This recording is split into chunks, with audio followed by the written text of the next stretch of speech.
Morning to all. आज हम book second समाज का बोध अंडरस्टैंडिंग सोसाइटी का चैप्टर सेकंड पढ़ेंगे। जैसा कि मैंने आपको फर्स्ट वीडियो में बताया था कि हमारी दो बुक्स हैं, बुक ए यानी कि पार्ट ए और पार्ट बी, बुक बी। अब हम आज सेकंड बुक का समाज का बोध जो है उसका चैप्टर 2 पढ़ेंगे। चैप्टर फर्स्ट हमारा जो है एवोल्यूशन से बाहर है, जिसके चलते हम चैप्टर सेकंड से स्टार्ट करेंगे।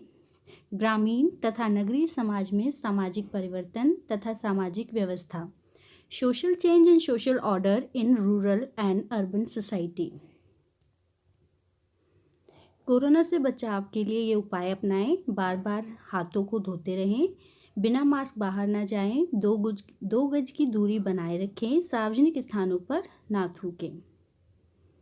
आज की कक्षा में पढ़ाए जाने वाले विषय हैं सामाजिक परिवर्तन, परिभाषा, डेफिनेशन ऑफ सोशल चेंज, सामाजिक परिवर्तन के स्वरूप, forms of social change, Darwin का उद्विकासी सिद्धांत, डार्विन थ्योरी ऑफ एवोल्यूशन, संरचनात्मक परिवर्तनों के विभिन्न प्रकार और आयाम, various types and dimension of structure changes, सामाजिक परिवर्तनों के कारक और परिणाम, causes and consequences of social change, सामाजिक व्यवस्था, सोशल ऑर्डर, प्रभुता, डोमिनेशन, शक्ति की अवधारणा, कॉन्सेप्ट ऑफ पावर, सत्ता, प्रकार और कार्य, अथॉरिटी, टाइप्स एंड फंक्शन, कानून और उसके स्रोत, सोर्सेज ऑफ लॉ, असहमति, कॉन्टेस्टेशन, अपराध एवं हिंसा, समाजशास्त्रीय कारक, crime and violence, sociological factor.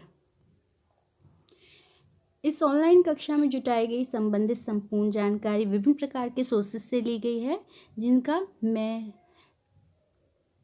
धन्यवाद करती हूँ। Padma, PGT sociology. इस कक्षा में प्रयुक्त शब्द जाति, धर्म, रंग, अमीर गरीब, ऊंच नीच, क्षेत्रवाद, भाषा आदि का प्रयोग विशेष तौर पर विषय को समझाने के लिए प्रयोग किया गया है। इसमें किसी भी प्रकार की किसी भी जाति, धर्म, रंग भेद, भाषा, क्षेत्रवाद, ऊंच नीच आदि को बढ़ावा या विशेष दर्जा नहीं दिया गया।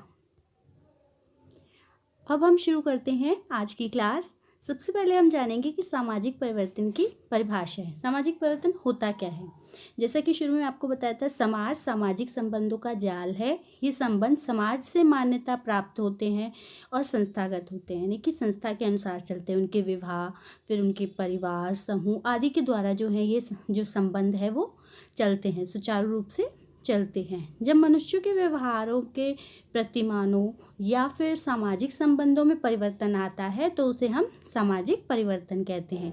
इसके लिए सामाजिक परिवर्तन की कुछ परिभाषाएं दी गई है आपकी स्क्रीन पर। डेफिनेशन ऑफ सोशल चेंज, जिसके लिए जॉन्स ने कहा है कि सामाजिक परिवर्तन वह शब्द है जो कि सामाजिक प्रक्रियाओं, सामाजिक प्रतिमानों, सामाजिक अंतःक्रियाओं या सामाजिक संगठन के किसी भी भाग में घटित होने वाले हेरफेर या संशोधन के लिए प्रयोग किया जाता है। वहीं दूसरी ओर डेविस का कहना है कि सामाजिक परिवर्तन से तात्पर्य केवल उन परिवर्तनों से है जो कि सामाजिक संरचना एवं प्रकारों में होते हैं। हमारे समाजशास्त्री मैकाइवर एवं पेज का कहना है कि समाजशास्त्री होने के नाते हमारा सीधा संबंध सामाजिक संबंधों से है, अतः जिसे हम सामाजिक परिवर्तन कहते हैं वे केवल इन्हीं सामाजिक संबंधों के परिवर्तनों से जुड़े हुए हैं। सामाजिक परिवर्तन को 2 प्रकार में डिवाइड किया गया है। एक होता है आंतरिक परिवर्तन और एक होता है समाज का बाह्य परिवर्तन। आंतरिक परिवर्तन में जब समूह में या उनकी संस्था के आदर्शों व मूल्यों में बदलाव आता है तो वो आंतरिक परिवर्तन होता है।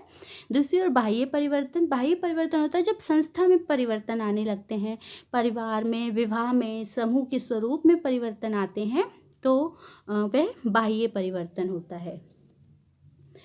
सरल भाषा में हम कह सकते हैं कि सामाजिक परिवर्तन वे परिवर्तन है जो कुछ समय के बाद समाज की विभिन्न इकाइयों में भिन्नता लाते हैं। इस प्रकार समाज के द्वारा मानव संस्थाओं, प्रतिमानों, संबंधों, प्रक्रियाओं, व्यवस्थाओं आदि का स्वरूप पहले जैसा नहीं रह जाता।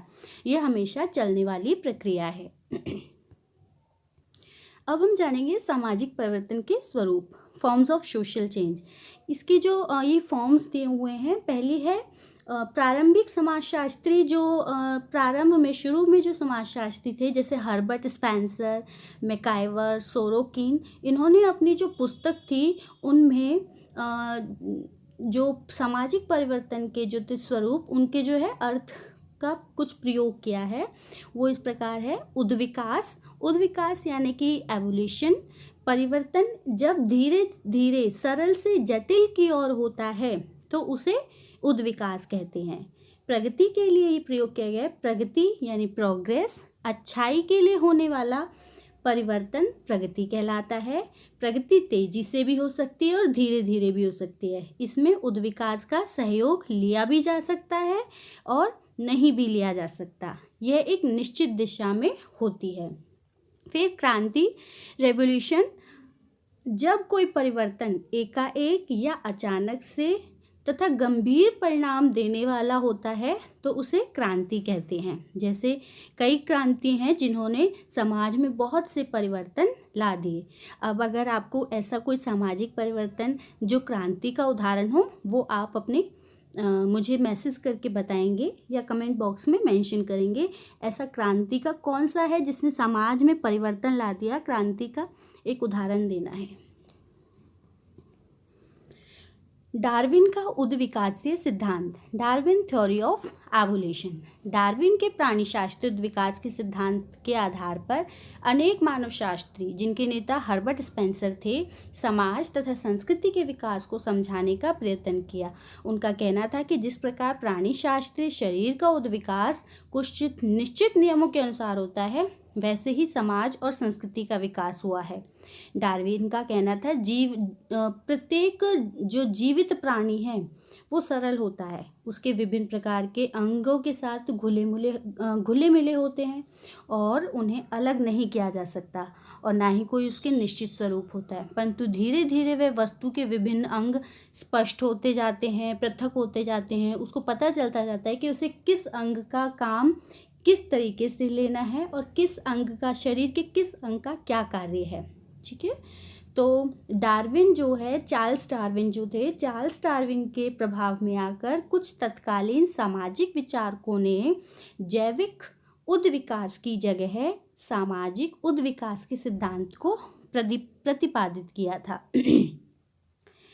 लेविस हेनरी मार्गिन ने जो है एक पुस्तक थी उनकी, एंशिएंट सोसाइटी 1872 में उद्विकास के 3 स्तरों को बताया है। उद्विकास के 3 स्तर में पहला स्तर है जंगली स्तर, सैवजरी स्टेज, दूसरा है बर्बर स्तर, बार्बरिक स्टेज, तीसरा है सभ्य स्तर, सिविलाइज्ड स्टेज। जंगली स्तर, सैवजरी स्टेज, इसके अंतर्गत यह समाज की सबसे आरंभिक अवस्था होती है। मानव अपने कार्य एवं व्यवहार में जंगली होता है था, वह घुमक्कड़ था, उसकी संस्कृति काफ़ी सरल एवं अविकसित थी। पहले के समय में जो जंगली स्तर था उसमें वो कच्चा मांस और तीर धनुष आदि जो है इन चीज़ों से जुड़ा हुआ था। फिर है बर्बर स्तर, बार्बरिक स्टेज, ये समाज के उद्विकास का दूसरा महत्वपूर्ण स्तर है। इसके अंतर्गत संपत्ति की धारणा जो है वो विकसित हो गई। एक समूह दूसरे समूह पर स्त्रियों, बर्तन, हथियारों आदि के, इन सब चीज़ों पर अपना आधिपत्य जमाने के लिए जो है एक दूसरे पर आक्रमण करते थे। फिर परिवार का स्वरूप था वो विकसित हो गया, स्त्री पुरुष का भेद पता चल गया उनको, और स्त्रियों को भी संपत्ति माने जाने लगा। और ये इस युग को धातु युग भी कहा जाता है। जो बर्बर स्तर है इसको धातु युग भी जाना जाता है। फिर आता है सभ्य स्तर, सिविलाइज्ड स्टेज। इसके अंतर्गत उद्विकास के क्रम का ये अंतिम विकसित स्तर है। सभ्य अवस्था की शुरुआत अक्षरों के लिखने और पढ़ने की कला से मानी जाती है। इसमें संस्कृति का हस्तांतरण संभव हुआ, श्रम विभाजन और विशेषीकरण हो गया। ठीक है, कानून का विकास हुआ। जटिल समाज इसमें जो है बहुत महत्वपूर्ण है, ये जटिल समाज में बदलने लगा। इसकी जो रूपरेखा थी वो जटिल समाज की थी। समाज में प्रजातंत्रात्मक जो सिद्धांत थे वो विकसित हुए। राज्य को एक कल्याणकारी संस्था माना गया। फिर संरचनात्मक परिवर्तन के प्रकार और आयाम, types and dimension of structural changes. Johnson जो थे हमारे, जॉनसन ने ये संरचनात्मक परिवर्तन के प्रकार बताए हैं। जॉनसन के अनुसार सामाजिक परिवर्तन सामाजिक संरचना के 5 कार्य क्षेत्रों में बांटा है। सामाजिक मूल्यों में परिवर्तन, चेंज इन सोशल वैल्यूज। इसके अंतर्गत समाज के स्तर में होने वाला परिवर्तन संरचनात्मक परिवर्तन का एक प्रमुख आयाम है, जिसे हम सामाजिक मूल्य भी कहते हैं। सामाजिक मूल्य में जो परिवर्तन पूरी सामाजिक संरचना और सामाजिक व्यवस्था के सभी प्रकारों में परिवर्तन लाता है। आधुनिक युग की जो लोगों की जो जीवन शैली बदली है और उनके सामाजिक मूल्यों में जो परिवर्तन हुआ है वो सामाजिक मूल्यों में परिवर्तन है। दूसरा है सामाजिक संस्थाओं में परिवर्तन, चेंज इन सोशल इंस्टीट्यूशंस। आधुनिकीकरण, नगरीकरण, औद्योगिकरण, पश्चिमीकरण, वैश्वीकरण तथा उदारीकरण के प्रभाव से लोगों में गतिशीलता बढ़ी। लोग इधर से उधर जाने लगे, रोजगार की तलाश में पलायन करने लगे। ये वे शिक्षा, प्रशिक्षण और रोजगार की तलाश में भी जाते थे। फिर उनकी जीवन शैली, खान पान और आचार व्यवहार में परिवर्तन आ गया। संयुक्त परिवार हुआ करते थे, वो टूटकर एकाकी परिवारों में बदलने लगे। शिक्षा का जो स्तर था वो उत्तरोत्तर यानी कि बढ़ता चला गया, बहुत अच्छा होता चला गया। बच्चों के पालन पोषण और खान पान का कार्य कई संस्थाओं ने संभाल लिया। जीवन के प्रतिमान जो हैं वो बदल गए। तीसरा है स्वामित्व एवं पुरस्कारों के वितरण में परिवर्तन, change in distribution of possession and rewards. स्वामित्व एवं पुरस्कारों के बीच गहरा संबंध है, इसलिए कुछ मामलों में जब इन दोनों के बीच भेद किया जाता तो मतभेद उत्पन्न हो जाते हैं। जैसे कि सेवाओं के लिए वेतन पुरस्कार के रूप में दिया जाता है। इसके अलावा समाज में लोगों को अनेक पुरस्कार मिलते हैं, जैसे प्रतिष्ठा हो गया, ख्याति हो गया, प्रशंसा, सहानुभूति। और पुरस्कार इस एक प्रकार की शक्ति को भी दिखाता है जिससे कि निर्णय लेने की प्रक्रिया प्रभावित होती है। फोर्थ है व्यक्तिगता में परिवर्तन, चेंज इन पर्सनैलिटी। सामाजिक व्यवस्था के अंतर्गत लोगों के व्यक्तिगत यानी कि जो पर्सनैलिटी है उसमें भी परिवर्तन आता है, जो कि सामाजिक परिवर्तन का एक कारण बनता है। समाज में प्रत्येक व्यक्ति का अपना एक अनुपम स्थान या स्तर होता है, उसी के अनुरूप सामाजिक परिस्थिति यानी कि जिस पद पर वो बैठा है, जिस परिस्थिति है वो हासिल होती है। परिस्थिति स्तर के अनुसार उससे गुणात्मक कार्य की अपेक्षा की जाती है, यानी कि उसी के अकॉर्डिंग उसको कार्य करने होते हैं। पद की गरिमा को बनाए रखने के लिए वे अपने व्यक्तित्व के विकास पर बल देता है।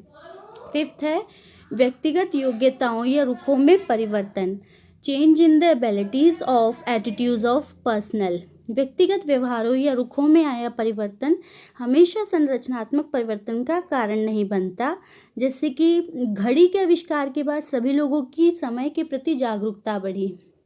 इसी प्रकार टेलीविज़न आविष्कार के बाद न केवल परिवार के भीतर अपितु सामाजिक व्यवस्था के एक बहुत बड़े भाग में सांस्कृतिक क्रांति आई। इन तमाम व्यक्तिगत योग्यताओं और व्यवहारों से सामाजिक संरचना में परिवर्तन आए हैं।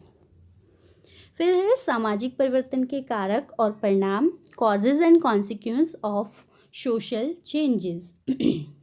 इसके अंतर्गत सबसे पहला है पर्यावरण और सामाजिक परिवर्तन, एनवायरनमेंट एंड सोशल चेंजेस। पर्यावरण आप सबको पता है, पर्यावरण शब्द पारिस्थितिकी का पर्यावरण पर्यायवाची है। इसमें मानव पारिस्थितिकी यानी कि इकोलॉजी से प्रभावित होता है, वह उसका स्वयं हिस्सा होता है। एक दूसरे से जो मानव और पर्यावरण एक दूसरे से प्रभावित होते हैं, घनिष्ठ रूप में जुड़े होते हैं। कभी कभी भौतिक पर्यावरण के परिणाम स्वरूप समाज में बड़ी तेजी से परिवर्तन होता है। भौतिक होता है जो वस्तुएं हम प्रयोग करते हैं। ऐसा देखने में आया है कि एक विशेष परिस्थितिकी या पर्यावरणीय दशाओं में किसी देश या समाज में विकास या सामाजिक परिवर्तन की स्थिति बहुत ही उत्कर्ष होती है। विश्व की महान सभ्यता और संस्कृतियों का नदी घाटी में विकसित होना भी पर्यावरणीय विशेषता का परिणाम है। नदी या समुद्र के समीप नगरों का विस्तार बड़े पैमाने पर जल मार्गों यातायात अधिक सुविधाजनक और सस्ता पड़ता है। फिर मार्गन और मार्क्स जो हैं विचारक, उनका ये मानना है कि सभ्यता और संस्कृति के विकास में भौगोलिक तथा पर्यावरणीय जैसे भौतिक कारकों की अहम भूमिका होती है। फॉर एग्जाम्पल जैसे बड़े महानगरों कोलकाता, बम्बई जैसे हुगली नदी तथा अरब सागर के किनारे बसे हुए हैं। अपनी इन भौगोलिक विशेषताओं के कारण यहाँ जो व्यावसायिक गतिविधियाँ होती हैं वो अधिक है, क्योंकि सामान को लाना ले जाना यहाँ से आसान होता है। भौगोलिक पर्यावरण या प्रकृति जहाँ मानव के रहन सहन, खान पान, बोलचाल, सामाजिक घटनाओं, संस्थाओं, समितियों, व्यवसाय आदि को निश्चित करती है और सामाजिक परिवर्तन का कारण बनती है। वही प्राकृतिक आपदाएं जैसे भूकंप, बाढ़, तूफान, सूखा, अकाल, महामारी आदि की विकरालता सामाजिक जीवन को एकाएक विनाश में परिवर्तित कर देती है। भारत में बंगाल, बिहार और उड़ीसा के अकाल, आंध्र में समुद्री तूफान, गुजरात के कच्छ व भुज में भयंकर भूकंप, हिमाचल में बादल फटने जैसी प्राकृतिक आपदाओं के परिणाम स्वरूप बड़े पैमाने पर जान व माल की क्षति हुई, जिससे हजारों लोग बेघर हो गए। प्राकृतिक आपदा का सबसे बड़ा उदाहरण दिसंबर 2004 में सुनामी तूफान था, जिसने इंडोनेशिया, श्रीलंका, अंडमान महाद्वीप और तमिलनाडु में समुद्र के किनारे बसे कई भागों को भयंकर कहर से ढाया था, जिसमें लाखों लोगों की जान और अरबों रुपए की जो संपत्ति थी वो नष्ट हो गई।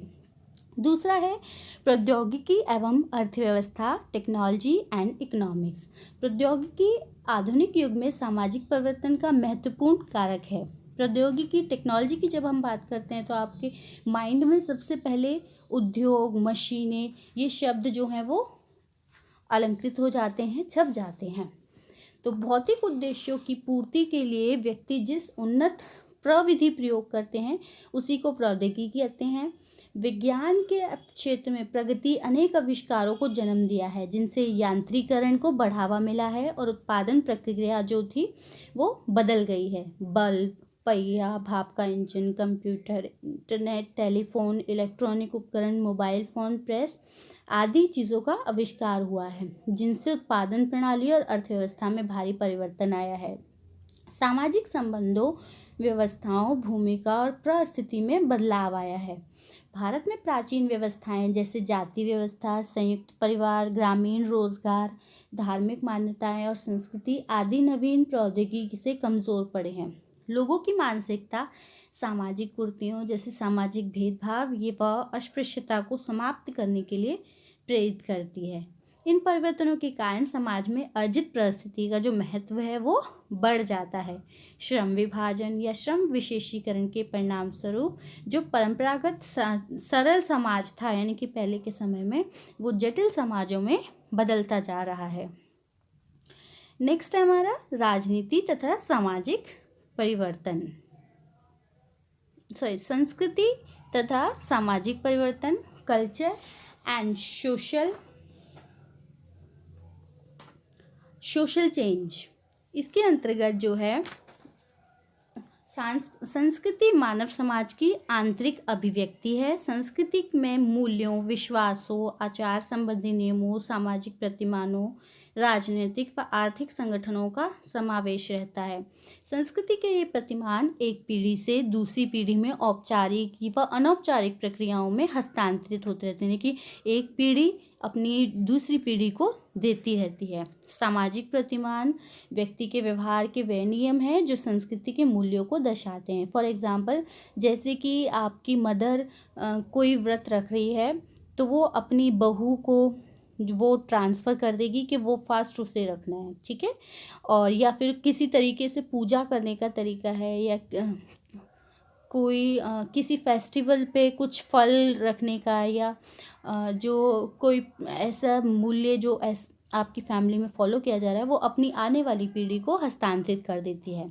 मैक्स वेबर ने दुनिया के 6 महान धर्मों हिंदू, बौद्ध, ईसाई, इस्लाम और कन्फ्यूशियस का अध्ययन किया है, जिसके परिणाम पर पहुँचे कि धार्मिक आचारों का प्रभाव धर्म विशेष को मानने वाले लोगों की आर्थिक व्यवस्था पर भी पड़ता है। वेबर का कहना है कि प्रोटेस्टेंट धर्म में कुछ ऐसी विशेषताएं हैं जो पूंजीवाद के विकास में सहायक हुई। वेबर ने कहा कि वेबर के अनुसार यह सिद्ध किया गया कि पूंजीवाद का विकास इंग्लैंड, अमेरिका, हॉलैंड आदि देशों में तीव्रता से हुआ है, क्योंकि इन देशों में प्रोटेस्टेंट धर्म के मानने वाले लोग हैं। प्रोटेस्टेंट धर्म में कुछ ऐसी मान्यताएं हैं जिनके द्वारा ही पूंजीवाद का विकास हुआ है, इन देशों में संभव हो पाया है। कुछ आधुनिक बाह्य दशाओं के कारण सांस्कृतिक परिवर्तनों में तेजी आई है।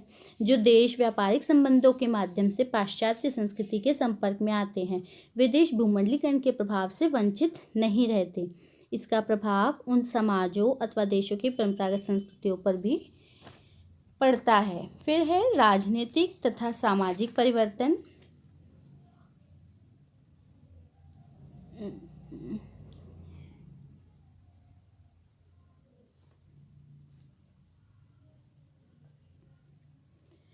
पॉलिटिक्स एंड सोशल चेंज, इसके अंतर्गत यदि हम इतिहास के पन्नों को पलटे तो देखेंगे प्राचीन काल में राजा और रानियों का साम्राज्य होता था और उनके हाथों में जो है शक्तियाँ होती थी, वही सर्वसत्ताधारी माने जाते थे।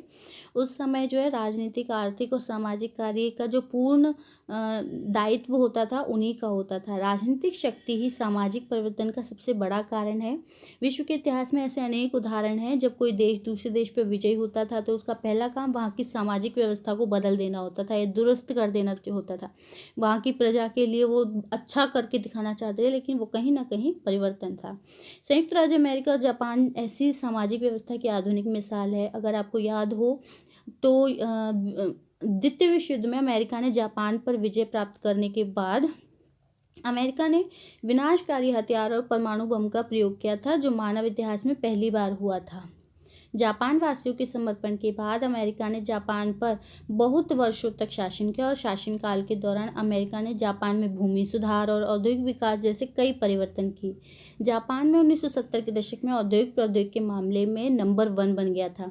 1970 से 1990 तक के दशक में जापानी उद्योग विश्व में सर्वोच्च शिखर पर था। जापानी उद्योग के समक्ष अमेरिका और इंग्लैंड का उद्योग काफ़ी पिछड़ गया था। आर्थिक और प्रौद्योगिक प्रगति के कारण जापान 4 दशकों में अमेरिका से आगे निकल गया। इसी प्रकार से नेपाल का, फिर बहुत सारे अन्य उदाहरण दिए गए हैं। ठीक है, अमेरिका देश में एक व्यक्ति अपनी वोट की ताकत से सरकार को बना भी सकता है और गिरा भी सकता है। अब हम जानेंगे सामाजिक व्यवस्था, सोशल ऑर्डर। सोशल ऑर्डर होता क्या है? इसके अंतर्गत मनुष्य का जो शरीर होता है, विभिन्न अंगों जैसे हाथ, पैर, मुंह, नाक, कान, सभी जो है एक व्यवस्था में है। इन सभी का सुचारू रूप से कार्य करने के लिए मनुष्य का स्वस्थ और क्रियाशील रहना बहुत ज़रूरी होता है। यदि शरीर का कोई अंग खराब हो जाता है या ठीक से काम नहीं करता है तो पूरे शरीर की जो व्यवस्था होती है वो बिगड़ जाती है। ऐसे ही क्या होता है, सामाजिक संरचना के विभिन्न अंग जैसे परिवार, विद्यालय, कारखाने, कार्यालय, सरकारी व गैर सरकारी संस्थाएं, जेल, पुलिस, अस्पताल आदि, इन सामाजिक संरचना के विभिन्न अंगों की कार्यात्मक व्यवस्था को सामाजिक व्यवस्था कहते हैं। जब सामाजिक संरचना के विभिन्न अंग ठीक प्रकार से कार्य करेंगे तो सामाजिक व्यवस्था दुरुस्त रहेगी और उन्नति और विकास होगा। सामाजिक संरचना एक माध्यम है जिसके द्वारा सामाजिक व्यवस्था कार्य करती है। सामाजिक संरचना के अंगों को लोकतांत्रिक आधार पर व्यवस्थित करना होगा।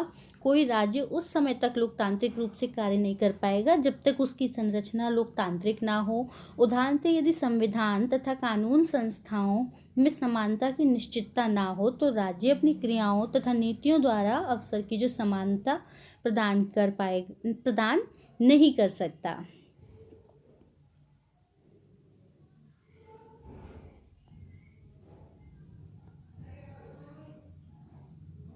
अब हम जानेंगे प्रभुता, डोमिनेशन। ये प्रभुता जो है शक्ति की अवधारणा, ये जो टॉपिक है ये आपको मैंने फर्स्ट बुक के चैप्टर 3 में भी समझाए थे।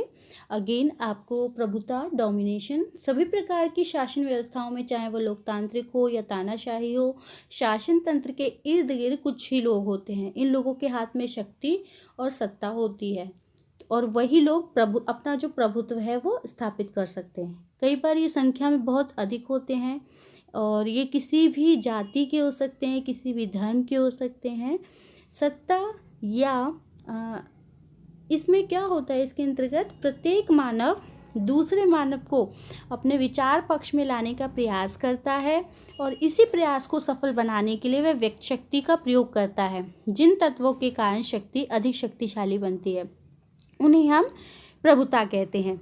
सत्ता या प्रभुता संपन्न व्यक्ति के द्वारा शक्ति का जन्म, जैसे उत्तर भारत एग्जाम्पल है ये आपके कि उत्तर भारत के अहीर, जाट, गुर्जर और राजपूत प्रभुता संपन्न जाते हैं, यानी कि या जो संख्या में ज़्यादा है या जो आर्थिक तौर पर मजबूत है, ठीक है, वो जो सत्ता या प्रभुता में आ जाते हैं और वही अपनी राजनीति में अपनी पैठ बनाते हैं।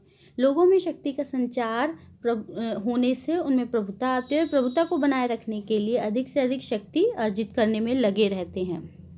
फिर शक्ति की अवधारणा, कॉन्सेप्ट ऑफ पावर। शक्ति का तात्पर्य सत्ता या प्रभाव से लगाया जाता है। इसके लिए मैक्स वेबर ने शक्ति और राजनीति को एक दूसरे का प्रेरक माना है। मैकाइवर का इसके लिए कहना है कि समस्त गति, सभी संबंध, सभी प्रतिक्रियाएं, समस्त व्यवस्था और प्रकृति में होने वाली प्रत्येक घटना शक्ति की अभिव्यक्ति करती है। शक्ति की विशेषताएं, कैरेक्टरिस्टिक्स ऑफ पावर। शक्ति मानवीय अंतः संबंधों को स्थापित करती है, लेकिन जब शक्तिधारी और प्रभावित दोनों मानव हो। फिर शक्तिधारी को योग्य और सक्षम होना चाहिए। क्षमता अगर योग्य या सक्षम नहीं होता है तो जो शक्ति का प्रयोग करने वाला व्यक्ति है उसके पास उसको प्रयोग करने की क्षमता नहीं होगी, यानी कि वो अपना माइंड जो है उस चीज़ के लिए नहीं लगा पाएगा। शक्ति का उद्देश्य व्यवहार परिवर्तन से है। शक्ति में पुरस्कार और दंड दोनों की देने की शक्ति पाई जाती है।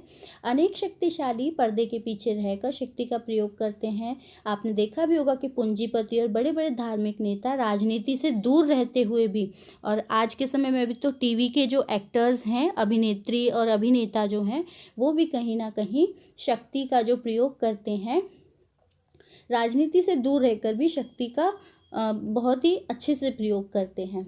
इसके लिए मार्क्सवादियों का कहना है कि उत्पादन के साधन जिन व्यक्तियों के पास होते हैं उन्हीं के पास शक्ति होती है। ये शक्ति आर्थिक शक्ति कही जा सकती है, यानी कि जो आर्थिक तौर पर मजबूत है, कहीं ना कहीं शक्ति उनके हाथ में होती है।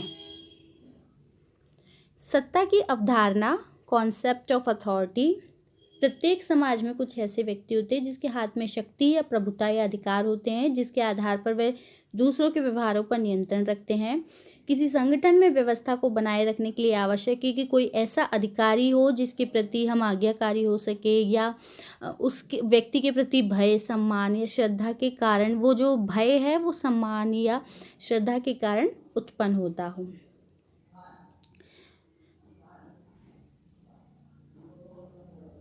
सत्ता ऐसी कानूनी शक्ति या योग्यता जिसके द्वारा कोई व्यक्ति जो है अन्य व्यक्तियों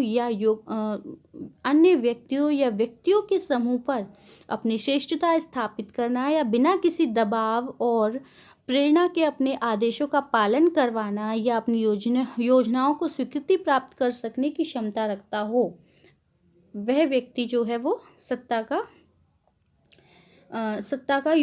के योग्य होता है। जैसे कि धार्मिक नेता हो गए, सैनिक हो गए, कलाकार हो गए, खिलाड़ी हो गए, उद्यमी हो गए। मैंने बताया कि उनके हाथ में कहीं ना कहीं सत्ता हो जाती है। समाज में कुछ लोगों को सत्ता या अधिकार परंपरा के द्वारा प्राप्त हो जाते हैं, जैसे पिता हो गए, पति हो गए, उनको ऑलरेडी ही सत्ता मिल जाती है। समाज में कुछ ऐसे व्यक्ति होते हैं जिनको अधिकार इसलिए मिल जाते हैं क्योंकि उनका व्यक्तित्व आकर्षक होता है, उनमें प्रतिभाएं होती हैं, प्रतिभा जो है निराली होती है। तो अब सभी बच्चे आप सत्ता के मुझे 2 एग्जाम्पल बताएंगे।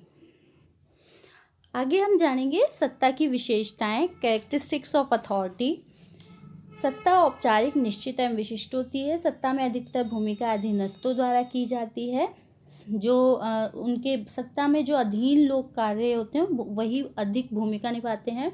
सत्ता कानूनी, वस्तुपरक और संगठनात्मक होती है। सत्ता एक विशेष प्रतीक जैसे पहनावा हो गए, ताज हो गए, या फिर परिस्थिति होती है उनकी। सत्ता युक्तिपूर्ण और विवेकपूर्ण होती है, यानी कि सत्ता उसी के हाथ में होती है जो दिमाग लगाता है, युक्ति लगाता है और विवेकपूर्ण होता है। सत्ता के प्रकार, टाइप्स ऑफ अथॉरिटी। सबसे पहले परंपरागत सत्ता, परंपरात्मक सत्ता। ये आपको याद होगा, इन शब्दों को देखकर आपको याद आया होगा कि ये चीज़ हम पहले भी पढ़ चुके हैं। चैप्टर 3 की वीडियोस में मैंने आपको बताया। इसका अगर आप और रिवाइज करना चाहते हो तो आप उस वीडियो को देख सकते हो। ये आपको ये चीज़ें बताई हुई हैं कि परंपरात्मक सत्ता, ट्रेडिशनल अथॉरिटी। इसके अंतर्गत इसके लिए ये जो सत्ता के प्रकार है ये हमारे वेबर हैं, वेबर ने बताया है।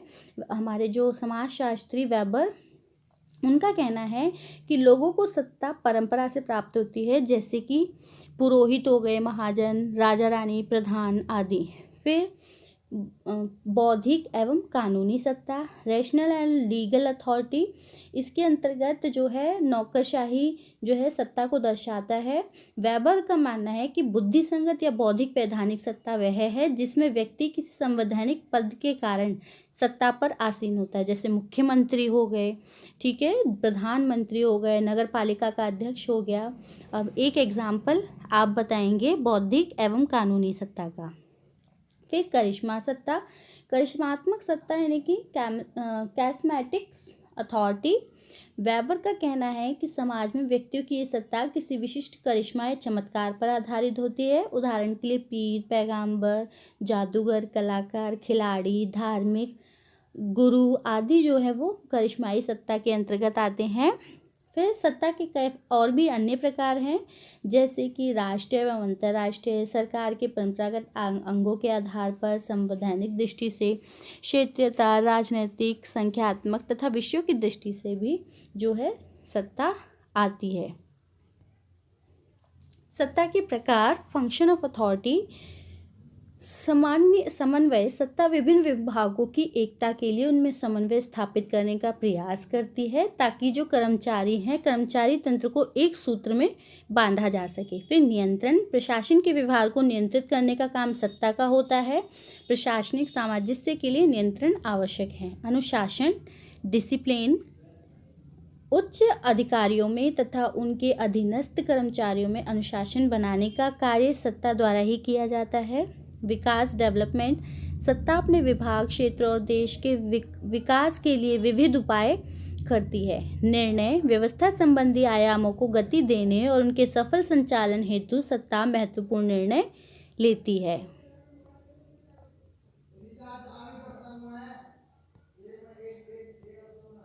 अब हम जानेंगे कानून, लॉ। कानून सामाजिक नियंत्रण का औपचारिक साधन है। इसमें मैकाइवर और पेज का कहना है कि कानून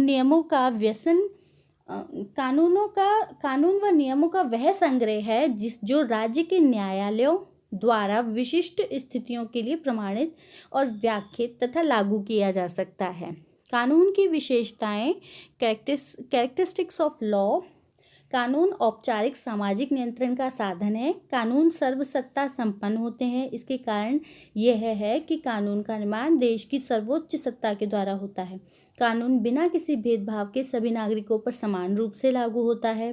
प्रत्येक नागरिक को कानून का पालन करना पड़ता है। जो व्यक्ति कानूनों का पालन नहीं करते उन्हें समाज विरोधी भी कहा जाता है।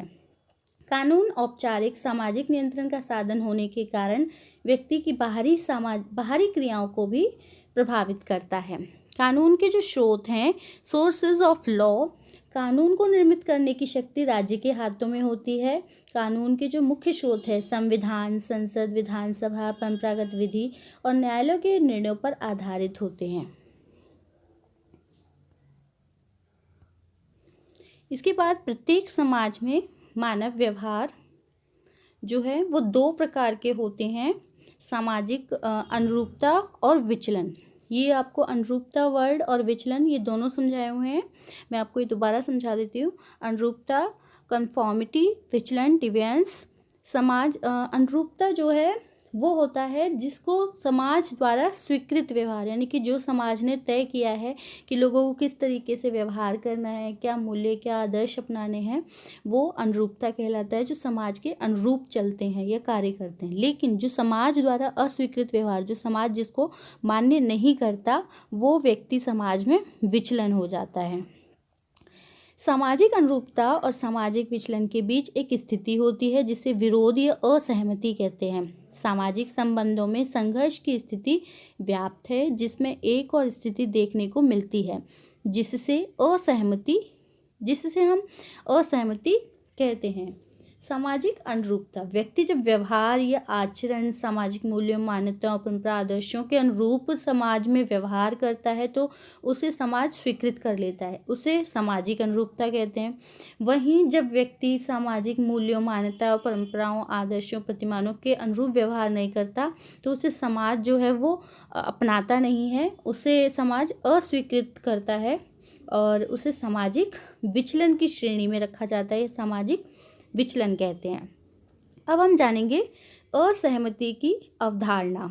अंतर पीढ़ी संघर्ष के रूप में नई पीढ़ी पुरानी परंपराओं का विरोध करती दिखाई देती है, चाहे वह फैशन हो, परिधान हो, भाषा, शैली या श्रृंगार की बात हो। असहमति जो है वो देखने को मिलती है। विरोध तभी अर्थपूर्ण होता है जब उसे किसी समय विशेष में समाज की संस्थागत व्यवस्थाओं के बारे में असहमति द्वारा समर्थन हासिल हो। अपराध की अवधारणा, कॉन्सेप्ट ऑफ क्राइम। अपराध सार्वभौमिक समस्या है, सामाजिक तथा कानूनी दोनों अर्थों में परिभाषित किया जाता है।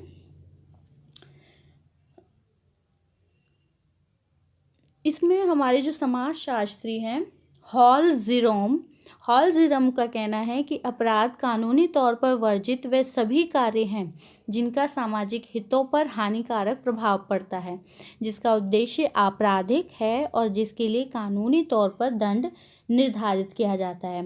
अपराध को 2 वर्गों में विभाजित किया गया है, सामाजिक, गैर कानूनी और कानूनी। कानूनी जो समाज द्वारा बनाए गए कानून यानी कि लॉ, ठीक है, जो संविधान द्वारा लॉ तैयार किया गया है उसके अंतर्गत आते हैं। सामाजिक कानूनी वो है जो समाज द्वारा, अपने समूह द्वारा जिससे वो बिलोंग करता है, जब उन नियमों को तोड़ता है तो वो सामाजिक कानूनी आता है, ठीक है। फिर एक कृत्य जो है वो अपराध माना जाता है जब कानून द्वारा वह वर्जित कार्य हो, उसका कोई अभिप्राय हो, वह समाज के लिए हानिकारक हो, उसका अपराध उद्देश्य हो, उसका जो आपराधिक उद्देश्य हो उसके लिए कोई दंड निर्धारित किया गया हो।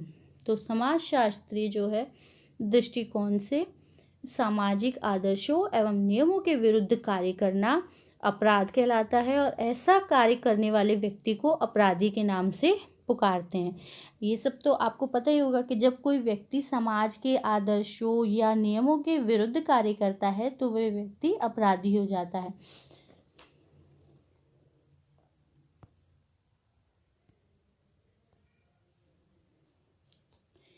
प्रसिद्ध समाजशास्त्री हमारे रॉबर्ट के मार्टन ने अपनी पुस्तक social theory and social structure में भी लिखा है कि सामाजिक संरचना व विसंगति में परस्पर घनिष्ठ संबंध है।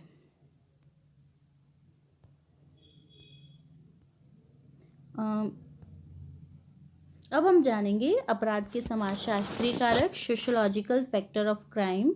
इसके अंतर्गत सदरलैंड का कहना है कि जो अपराध के कारक क्या है, सदरलैंड के अनुसार संगति जो है वो अपराध का कारक है। उनका मानना है कि जन्म जो अपराध है वो जन्मजात नहीं होता, जन्म मतलब बच्चा जो है वो जन्म से अपराधी नहीं होता, वो बुरी संगति में रहता है, जैसे उसके व्यक्तिगत मित्र हो गए या उसके समूह हो गए, निष्क्रिय समूह हो गए या अंतरक्रिया जिन लोगों से वो मिलता जुलता है, उनकी संगति में रहकर सामान्य व असामान्य व्यवहार को प्रोत्साहित करती है, जिसके चलते वो अपराधी हो जाता है।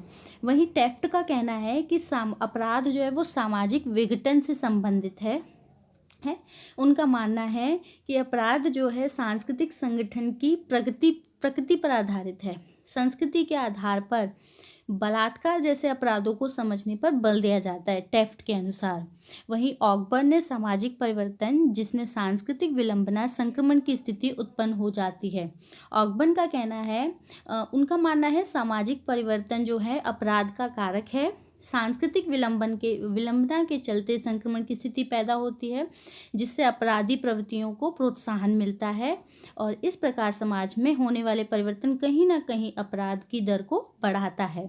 फिर दुर्खिम जो हैं, दुर्खिम ने सबसे पहले विसंगति की अवधारणा को बताया है। उनकी पुस्तक the division of labour in society 1813 में विसंगति यानी कि एनोमी की अवधारणा को बता रहे हैं, जिसके अंतर्गत श्रम विभाजन के सामान्य तथा व्याधिकीय यानी कि पैथोलॉजिकल जो है उसके परिणाम के अनुसार बताया। दुर्किम का कहना है कि मनुष्य की असंख्य मानसिक, शारीरिक, आर्थिक, राजनीतिक, सामाजिक, सांस्कृतिक आदि आवश्यकताएं होती है और प्रत्येक व्यक्ति इन आवश्यकताओं को पूर्ति चाहता है, मगर समाज व्यवस्था व संगठन को बनाए रखने के लिए उन्हें मनमाने ढंग से कार्य करने की अनुमति समाज नहीं देता।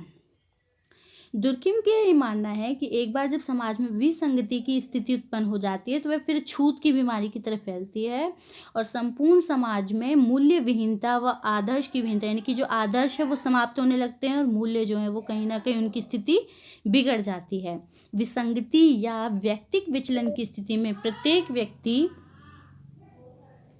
अपने मनमाने ढंग से अपनी आवश्यकताओं की अधिकतम पूर्ति करने में जुट जाता है।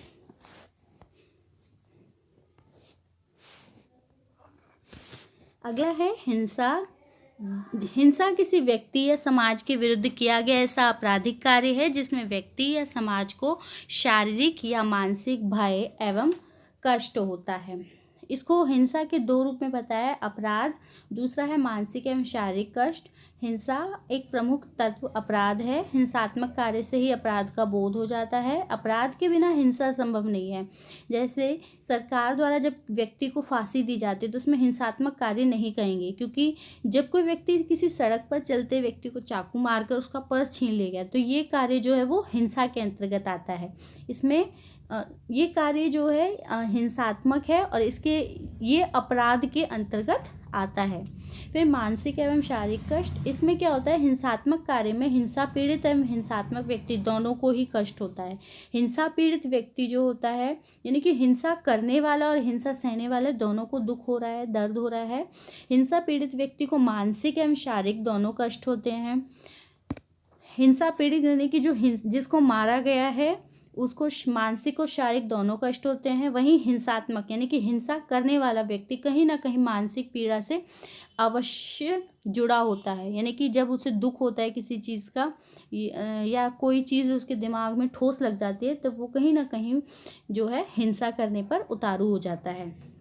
फिर हिंसा की उत्पत्ति के कारण, हिंसा जो है हिंसा की उत्पत्ति किस वजह से हो सकती है? बदले की भावना, एक देश ये जो है एक देश, एग्जाम्पल के लिए एक देश दूसरे देश पर जैव के हथियारों के हमले में भय का वातावरण पैदा कर देते हैं। ये सब बदले की भावना ही है जिससे हिंसा में वृद्धि होती है। फिर आवश्यकताओं की पूर्ति, वर्तमान समय में बेरोजगार युवकों द्वारा अकेले या समूह बनाकर हिंसा कार्य अपनी आवश्यकताओं की पूर्ति के लिए किया जाता है। आपने देखा भी होगा कि लूटपाट, छीना झपटी, ये जो कार्य बहुत ज़्यादा वृद्धि हो रही है ये कहीं ना कहीं आवश्यकताओं की आपूर्ति के चलते होती है, यानी कि जब उनकी आवश्यकताओं की पूर्ति नहीं हो पाती। फिर है भय उत्पन्न। लादेन के संगठन अल-कायदा ने अमेरिका के विश्व प्रसिद्ध टावर को ध्वस्त कर अमेरिका की सरकार एवं जनता में भय उत्पन्न कर दिया था। तो ये जो है कहीं ना कहीं हिंसा के कारण है। अगर आज का बच्चा केवल या नेटवर्क के माध्यम से टीवी पर हर रोज़ बच्चे जो हैं 50 से ज़्यादा हिंसात्मक दृश्य देखते हैं और कहीं ना कहीं उस हिंसा के दृश्यों का उनके दिमाग पर असर पड़ता है। ये शोध का विषय बन गया है और इससे पता चलता है कि कहीं ना कहीं हमारा बच्चा जो आज के समय की जो पीढ़ी है वो हिंसा की तरफ जो है आकर्षित हो रही है। भारत में अपराध, क्राइम इन इंडिया, आपराधिक गंभीर सामाजिक समस्या है जो कि सामाजिक विचलन द्वारा उत्पन्न होती है। आपकी स्क्रीन पर भारत में अपराध के आंकड़े दिए हुए हैं 2015 के अनुसार और कुल अपराध संख्या दी हुई है। हिंसक अपराध जो है 3,35,901 केस उसके दर्ज हो चुके हैं। यौन दुराचार 1,30,195, शारीरिक अपराध 8,57,995, संपत्ति संबंधी अधिकार 6,25,279, सार्वजनिक आदेश के विरुद्ध अधिकार 86,265, आर्थिक अपराध 1,50,170, महिलाओं के विरुद्ध अधिकार 3,27,394, बालकों के विरुद्ध अपराध 94,172, गैर अनुसूचित जातियों द्वारा अनुसूचित जातियों के विरुद्ध अपराध 45,003। फिर साइबर अपराध आदि 11,592। ये सभी बच्चे आप देख ही रहे होंगे कि ये 2015 के आपराधिक आंकड़े हैं और इस समय हमारा चल रहा है 2020। तो उसके अनुसार आप देख सकते हैं कि आज के समय में अपराध की जो आंकड़ा है वो कितनी गुना दर रेशो के अकॉर्डिंग जो है वो बढ़ रहा है।